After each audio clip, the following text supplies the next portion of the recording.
Hi, I'm Patrick Sullivan. This is Recurring Insight, and for this episode, I'm going to be talking about the fetchlands.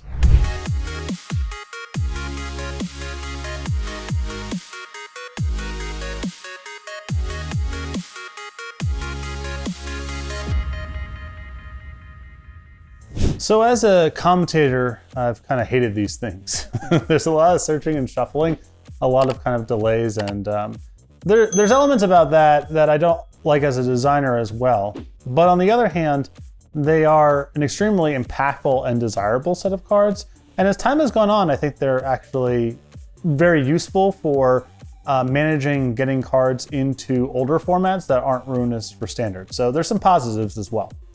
So over the years, as a game designer and commentator, I've expressed a lot of frustration about the Onslaught / Zendikar fetchlands.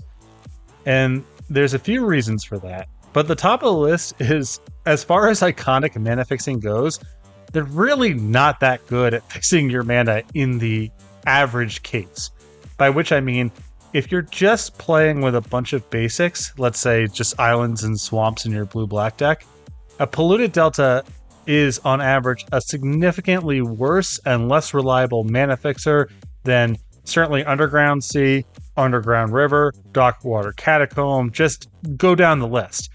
Paying a life to be able to search up one or the other basic is just not that good compared to a lot of rare dual land mana fixing that you get for standard.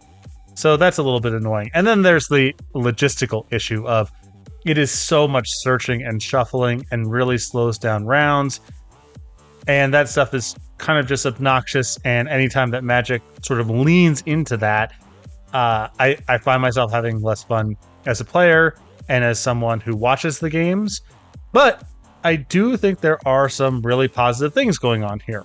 The top of the list is it allows multicolored decks to play basics in a way that I think would be really hard to do if they weren't subsidized by something as powerful as those fetchlands.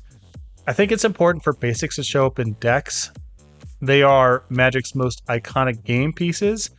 People are really attached to particular artworks or styles of their basics, and were it not for the fetchlands, I think multicolor decks would be a lot more, here's just a pile of dual lands. And you can look at Pioneer as kind of an example of that.